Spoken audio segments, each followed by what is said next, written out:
The Vethkalin matrix had not logged a non-nominal absorption reading in 163 years of operational history. I offer this not as institutional pride. Pride would require me to have built it, but as the baseline against which everything that follows should be measured. The shield was not a boast. It was a fact. Facts do not flinch. The absorption log returned. Harmonic destabilization and ongoing critical review recommended in red for the first time in that history. No error flag before it, no override prompt, no prior case to reference. The shield held. It was never in danger of failing entirely, but the log had flinched, and the manual said flinching was something the system could not do. Across 80 meters of suddenly silent ring, the cadet folded her empty ammunition carrier into her front pocket and looked at me.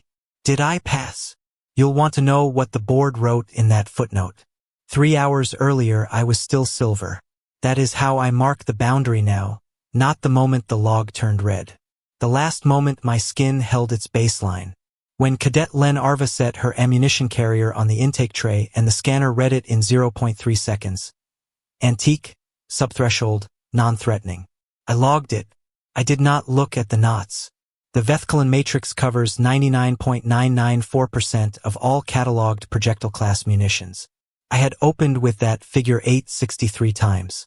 The remaining 0.006% is a rounding artifact in the harmonic dampening algorithm, listed in the original design files for 163 years as non-exploitable with no physical correlate. I had never had reason to finish the sentence differently. Qualification Ring 7, Cradle Station Hathor. 90 meters across. Acoustically dampened. The gallery ran the full upper circumference, filled with multi-species cadets who had cleared their schedules for a subthreshold human assessment. The kind of session that ends in under 20 minutes. 14 Vixari cadets locked mandibles the moment Arva set her carrier down. Contagious, the way their signals always are. One locks, then the next, then the whole row. I logged it as standard dismissal response. Pelson 4, the Ariki archivist, uncapped her stylus and wrote failed to demonstrate qualifying yield in the pending field before Arva had loaded her first round. A cluster of Thrawn neck near the second row began their slow collective sway. The signal that means, this is not worth individual attention. Arva was issued a lane at the 50-meter mark. She walked to 80 without asking. She was 158 centimeters. She moved the way someone moves when they have rehearsed a thing, not in a simulation suite but in a field. The wax-cord ammunition carrier looped around her left wrist held 8 cartridges. Hand-seated, brass-cased, about 380 years pre-standard manufacture. She adjusted the carrier with 2 fingers. A small angle correction. Then went still. The scanner had read it in 0.3 seconds. I had logged it and not looked at the knots. Rounds 1 through 3 returned 0% non-nominal. The Thrawn neck sway deepened. Pelson 4's stylus moved at a steady pace. After round 3, Arva lowered the weapon and said something quiet, directed at no one in the ring, just placed in the air. Poles left at distance. Grandmother said, hold it open grip past 70. She raised the weapon again. My amber started at that moment. My instruments had not yet returned anything worth noting.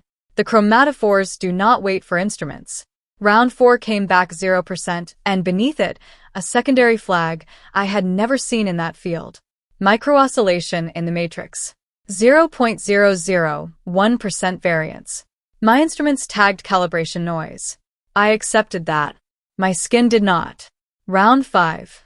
The absorption log returned 0.004% non-nominal.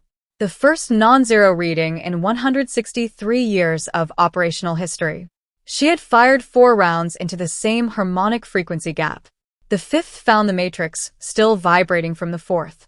The gap does not need to be wide. It only needs to be found in sequence by something patient enough to look. Not a catalog weapon. An operator who had spent 3 rounds measuring a leftward recoil drift and 2 more using that drift as a tuning instrument, walking the gap into resonance from the outside in. Pelson 4's stylus stopped. The Thrawn neck sway stopped. The Vixari mandibles unlocked and stayed that way. I looked at 0.004% for 2.1 seconds before I understood it was not a sensor error. Round 6. 0.019%. I was copper. Round 7. 0.044%. Pelson 4 set her stylus down, something I had never seen her do during an active assessment. The Ariki knuckle crack, involuntary, was audible from the gallery down to the ring floor. Between rounds 7 and 8, Arva lowered the weapon. She reseated one cartridge by touch without looking. The way you check something you have checked 1,000 times. Then she raised it again. Arva had measured the drift. Arva had found the gap. Arva had walked it into resonance, one round at a time. Round 8. The shield held. The log flagged. The rubric failed. Harmonic destabilization and ongoing critical review recommended in red, in a field that had read clean for a century and a half. I filed a provisional hold on her evaluation, a form I had never used, found in the secondary archive under a heading I will not forget. Outcomes not covered by standard rubric. I did not answer her question. The honest answer was, the rubric you are being evaluated against no longer describes what happened here. The board convened 11 days later. 3 external harmonic engineers confirmed the resonance. Real, reproducible in simulation, present as a theoretical gap in the original design files since the day the system was built.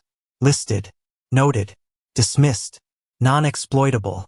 It had been sitting there for 163 years, waiting for something old enough and patient enough to find it in sequence. The engineers could reproduce the resonance. They could not reproduce how she knew to look. No training record. No published technique. A grandmother. An open grip. A leftward pull passed hand to hand in a way that leaves no file, no certificate, no entry in any catalog any institution here has thought to keep. Directive 9th amended revised the matrix classification to read, effective against all cataloged projectile class munitions as discharged by catalog species. The phrase catalog species had never appeared in a SHIELD document before. Its footnote reads, definition pending. It still does. My skin has not returned to silver in 4 months. The physicians have a name for it. The name does not help. The ammunition carrier is in case 9 of the VOR exhibit hall now, behind preservation glass under a plaque that reads, non-threatening. The board has not changed it. I think they cannot agree on what to write instead. 8 brass casings in hand-stitched loops. The cord darkened with age and finger oil. The knots tied in a style that predates the certification system by 6 generations. I cannot find in any record where that knowledge started. I have stopped looking.